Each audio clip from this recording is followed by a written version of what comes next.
Bits and Bones, it's me, Slady V, and today I would like to talk about the new Wrong Turn movie, The Foundation. If you like horror in any capacity, you've no doubt seen a Wrong Turn movie. It's not that the Wrong Turn franchise is exceptional, it is, however, a rite of passage. Like how you can't stand any particular fictional serial killer until you've at least watched one of each of them. No one will take you seriously if you haven't taken the debate between Freddy versus Jason seriously. Now, I would consider myself a fan of the Wrong Turn franchise, as it was, and not including this new movie. Not all of them, but Wrong Turn 2 and 3 are the epitome of enjoyably bad horror that kind of half parodies itself. As I mentioned in my article, which I will link below, about Cube and the downfall of the Saw franchise. Oh, and I guess I made a video about it. I'll link that in the description too. Much like Saw, the Wrong Turn movies should have quit while they were kind of ahead. And I say that including the new movie this time. The Foundation was announced as a reboot in the 7th installment of the Wrong Turn franchise, but I'd like to agree to disagree with the production company on that one. Just because they own the rights doesn't mean they did the franchise any justice or that it really belongs to the Wrong Turn franchise. Kind of like how the last video that I did, Fate the Winx Saga, isn't really about the Winx Club franchise. Overall, my stance on rebooting and adding installments to a franchise is kind of that attaching a new piece of content to a pre-existing franchise is a marketing strategy. No more, no less. It does not inherently give the new media value to the franchise. It has to earn that by honoring the original content. And The Foundation did not do that. And the problem with saying that is that The Foundation was not a terrible horror movie. It had good acting, setting, and particle effects. It was also, however, completely neglectful of the franchise that it chose to align itself with. So let's talk about the kind of core values of the Wrong Turn franchise. So The Foundation, to summarize, is a movie about a group of young campers going off trail on a nature hike, getting lost, and inevitably falling prey to devious traps in the forest set by a society of huntsmen. The thing that it shares with the Wrong Turn franchise thus far being lost protagonists, deadly traps, dangerous community of tree people, forest people, the wilderness men. These core elements of the Wrong Turn franchise remain true, but they don't honor the pre-existing characters and environment of the Wrong Turn movies. The Wrong Turn movies, until this installment, focused on 3 murderous cannibal hillbilly brothers and their branch of the family and or heritage. These characters were entirely absent, and honestly, I don't think that anyone expected them to make an appearance in this movie. At least not anything more than a cameo. The Wrong Turn franchise was ready for a reboot, and The Foundation took itself too seriously and not passionately enough to fit into the Wrong Turn movies. As I mentioned, the Wrong Turn franchise had been hitting a decline. They went from a classically bad horror movie to self-parodying gems to installments of gore fulfillment. In Wrong Turn 6, the creators had tried injecting lore into the franchise. After losing themselves for a while, introducing fans with little plot and lots of cannibal shenanigans, they tried to revisit and recontextualize the 3 brothers from the Wrong Turn films. The brothers took a back seat in Wrong Turn 6 as horror enforcers rather than the main plot, focused on the circumstances which created such monsters. We saw the characters evolve from mindless murderers to the product of deep-rooted lineage. A family capable of rational thought and communication that chooses to commit horrible murder or for fun, and a sense of birthright, purity, and superiority. Basically, the Wrong Turn hillbillies went from basic monster status to something a bit more cult-like. I think we all wanted a bit more of that coming into the Foundation, but at the cost of achieving a more prominent, civilized community to terrorize our protagonists, we lost what made the original Wrong Turn movies great. The Wrong Turn movies were pretty classic horror staples because they weren't trying to say something. There was nothing political about the Wrong Turn brothers, unless, of course, you'd like to argue it was a franchise that demonized inbreeding and stigmatized a specific region's people as inherently hick-like. It definitely did that, but it wasn't pushing an agenda. The Foundation because it chose to focus on a community of entirely competent, non-demonized, at least not through their appearance or lack of intelligence, people. We lost the freedom to lose ourselves in the horror which Wrong Turn is accustomed. Yes, of course, there are brutal, deadly traps and tension in forest hunts, but the Foundation elevated itself away from the plane of simple aspects the Wrong Turn franchise used to achieve its staple horror franchise status. It made a choice to kill and torture under the pretext of something rational. The Foundation, as the society in the movie, The Foundation, is a cult intentionally isolating itself and acting to keep itself pure from the outside world. It's a self-sufficient commune with equal rights and a judicial system. This completely rewrites the tone of the movie from what Wrong Turn movies had been thus far.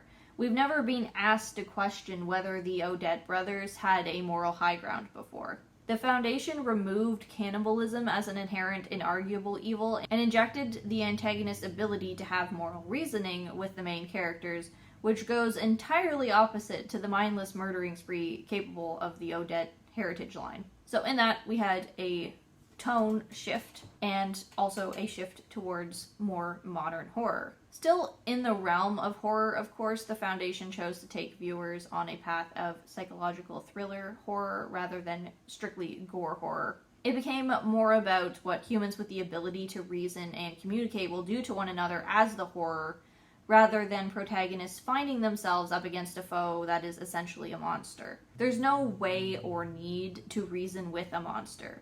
It's a black and white simplicity. The Foundation tried to make something a bit more gray. This change is not inherently bad. Going into the Foundation, I expected to be met with a shift from classic gore horror and frights to something focused on aspects that define good modern horror, which is atmosphere, tension, pacing, so on. This is an age when horror is getting respect through its cinematography and directing, not just its spook factor, and the Foundation was bound to reflect that in its shift in production. The Foundation could have gone one of two ways. They could have leaned into the older Wrong Turn movies' humor and gore combo like the second and third movie, or upgrade entirely to remake the first Wrong Turn movie with all of the perks and seriousness that modern cinema can provide.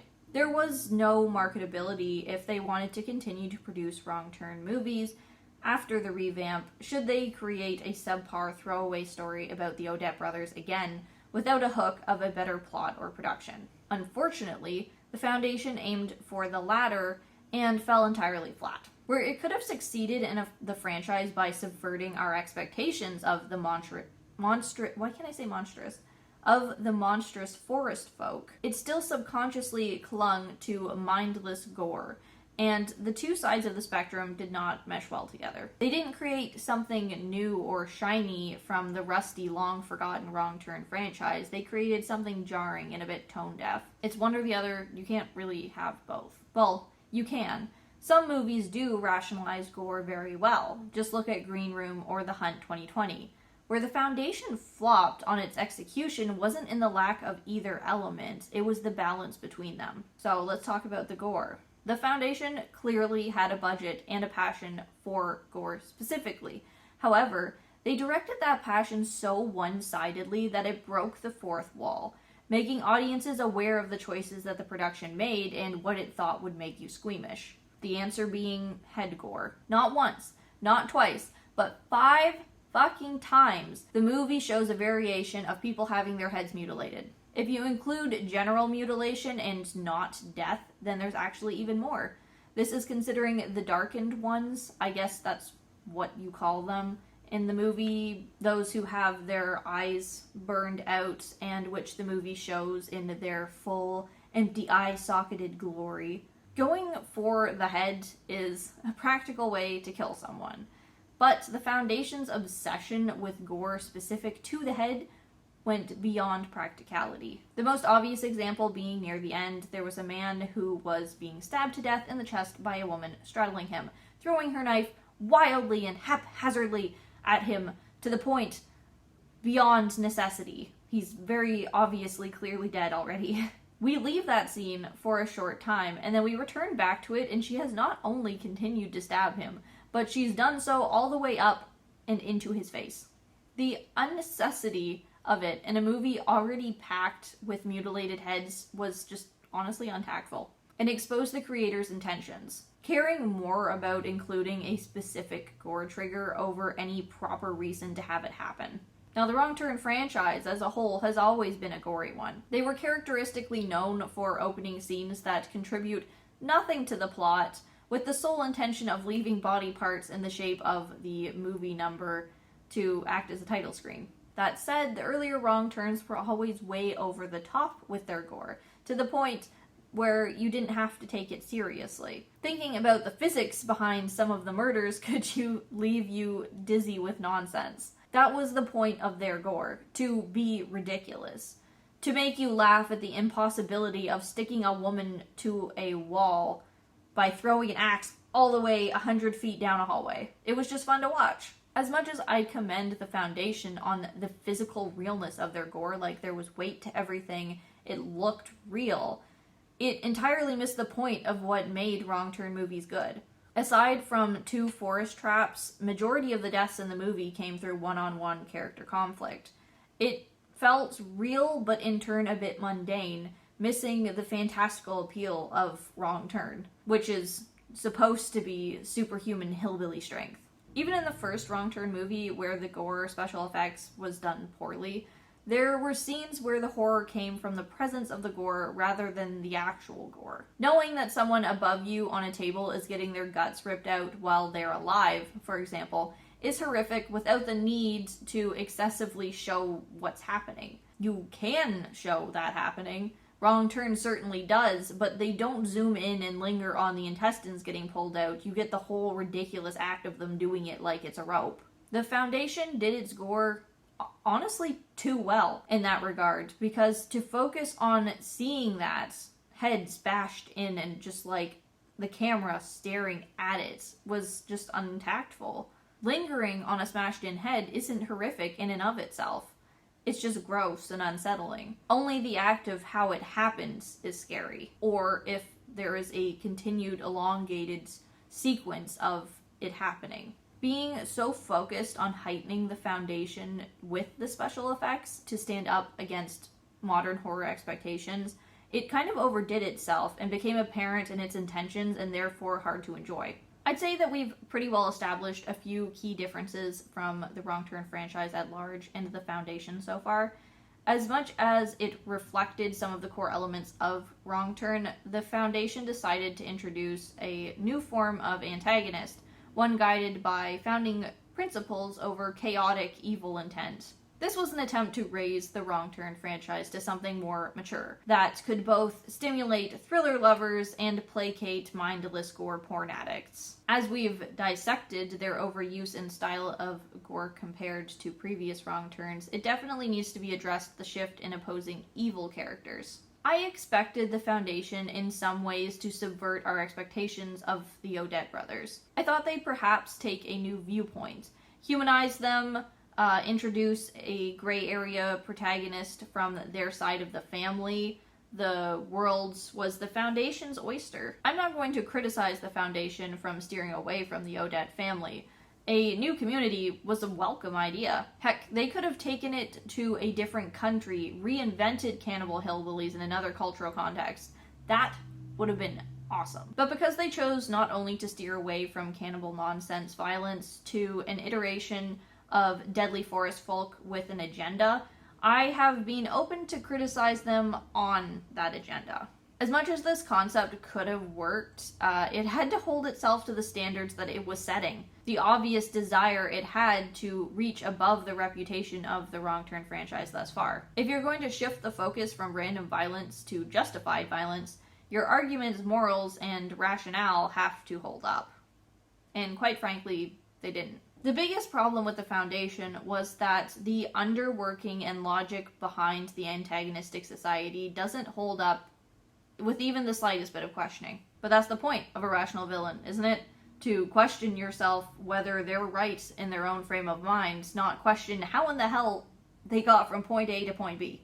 The Foundation set itself up as an intellectual horror movie, one that relies on interpersonal conflict spurred by the presence of deadly circumstances, but it devolves into something else. The Foundation as a community seemed intriguing, ready to throw us a curveball, show us through the realistic possibility that it presents. But as the movie plays out, things stop lining up. By the end, there were multiple instances where I was left asking, why was that necessary? And the answer was little more than for the spooks. A film that had promise of a well-rounded horror thriller overlaid itself with tacky horror elements that didn't quite fit. For example, the excessive fixation on smashed-in heads. Here's a few glaring questions that I had about the movie at the end that keep me awake at night.